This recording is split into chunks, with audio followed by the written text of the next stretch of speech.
इंदौर में लाइफस्टाइल से जुड़ी बीमारियों की रोकथाम के लिए प्रिवेंटिव हेल्थ केयर पर विश्व का सबसे बड़ा सर्वे किया गया।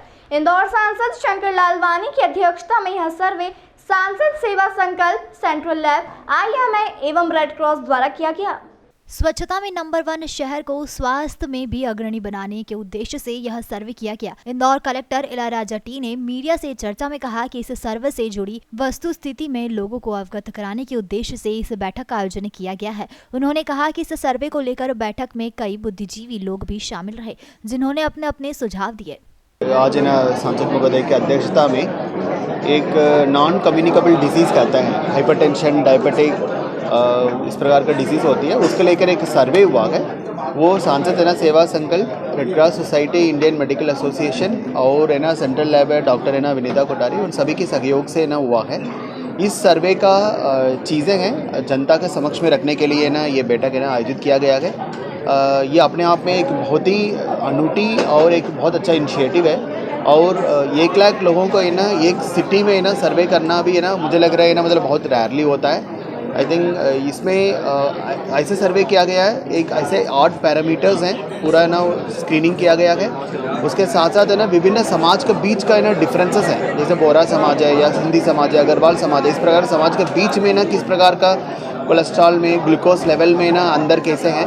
इसके साथ साथ जेंडर डिफरेंशिएशन है, मेल में, फीमेल्स में कैसे हैं। इसके अलावा मतलब दूसरे डिफरेंट एंगल्स पे किस प्रकार को सर्वे हो सकता है, वो सर्वे मतलब किया गया है।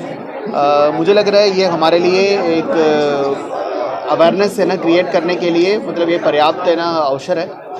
इसके बाद इन लोगों ने एक्शन प्लान भी बताया है डिस्ट्रिक्ट एडमिनिस्ट्रेशन, और आज बहुत सारे डॉक्टर्स, सभी सामाजिक संगठन, गणमान्य नागरिक भी इसमें शामिल हुए, अपना अपना सुझाव भी दिए हैं।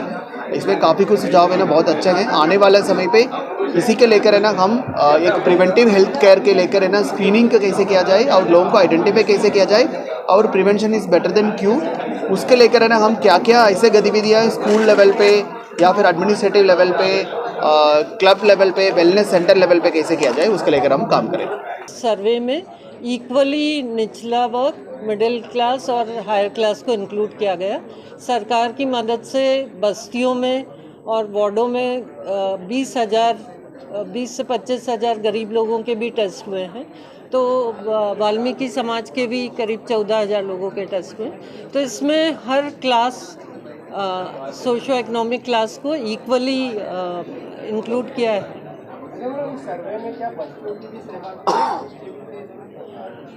इस 1 लाख के सर्वे में 18 साल के से ऊपर के लोग लिए गए थे, लेकिन इसके अलावा एक सर्वे जो अभी हमने कंक्लूड किया है 20,000 बच्चों का, वो महू और उसके आसपास गांव का था, जिसमें गवर्नमेंट सिकल सेल भी टेस्टिंग चाहती थी और लाइफस्टाइल भी चाहती थी, तो उसका भी डाटा अवेलेबल।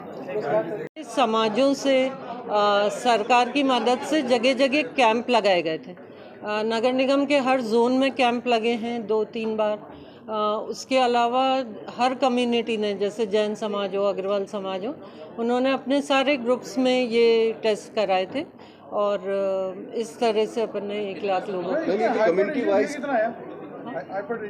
हाइपरटेंशन 35% पॉपुलेशन में आया, जिसमें कि 30 साल से 50 साल के लोगों में ज़्यादा आया। शुगर 9.5%, 9,520 लोगों में प्री डायबिटीज़ या डायबिटीज़। तो कम्युनिटी वाइज आपने जो इसमें सैंपल लिया है, उसमें कोई अलग फाइंडिंग आई कि एक कम्युनिटी में कुछ अलग डिसीज़ हो रही है, दूसरी में कुछ अलग हो रही है? ये अलग है। तो इसकी एक एनालिसिस है। सबसे पहले तो कोलेस्ट्रॉल हमारे यहाँ सबसे बड़ा कल्प्रिट निकला सभी कम्युनिटीज़ में। आपको आश्चर्य होगा कि वाल्मीकि समाज में भी कोलेस्ट्रॉल ही सबसे ज़्यादा बढ़ा हुआ पाया गया। और अगर हम सारी कम्युनिटीज़ में देखें तो जैन समाज, अग्रवाल समाज में कोलेस्ट्रॉल और शुगर की एबनॉर्मेलिटी सबसे ज़्यादा आई। सबसे कम गुजराती समाज में वैल्यूज़ पाई गई। और जैसे कि मैंने बताया था कि बोहरा समाज का हमने 2012 का जो उनकी एनालिसिस थी उसका फॉलोअप 10 साल बाद सारे चेंजेस के बाद करा। तो 2012 में जहां उनके 60% से अधिक लोगों का कोलेस्ट्रॉल बढ़ा हुआ था, इस बार उनका 13% पे आ गया। तो ये समाज की एक पहल थी, उन्होंने मस्जिद का पूरा खाना बदला था और लोगों को अवेयर किया था, तो ये बहुत एनकरेजिंग था। दूसरा, गुजराती समाज है जो हर 3 महीने में हेल्थ कैंप्स करते हैं और वो शुगर, कोलेस्ट्रॉल वगैरह का टेस्ट हर 3 महीने में अपने समाज के लोगों के लिए फ्री में करते हैं। तो काफ़ी संख्या में उनके यहाँ लोग टेस्ट कराते हैं और अपनी वैल्यूज़ जानने के बाद अलर्ट हो जाते होंगे। उसके अलावा उन्होंने 2 बड़े जिम खोले हैं जो उनके समाज के लिए फ्री है, और फिज़िकल एक्टिविटीज़ जैसे मैराथन, गरबा वगैरह ऑर्गेनाइज करते हैं। तो आई थिंक ये दो उदाहरण मैं आपको इसलिए दे रही हूँ कि अगर कम्युनिटी डिसाइड कर ले तो ये लाइफस्टाइल डिजीज़ेस एब्सोल्युटली रिवर्सिबल है। आज हम इसके बारे में बात ही इसलिए कर रहे हैं कि ये वो बीमारी है जिसको हम ठीक कर सकते हैं और बहुत बड़ी गंभीर बीमारियों से बच सकते हैं।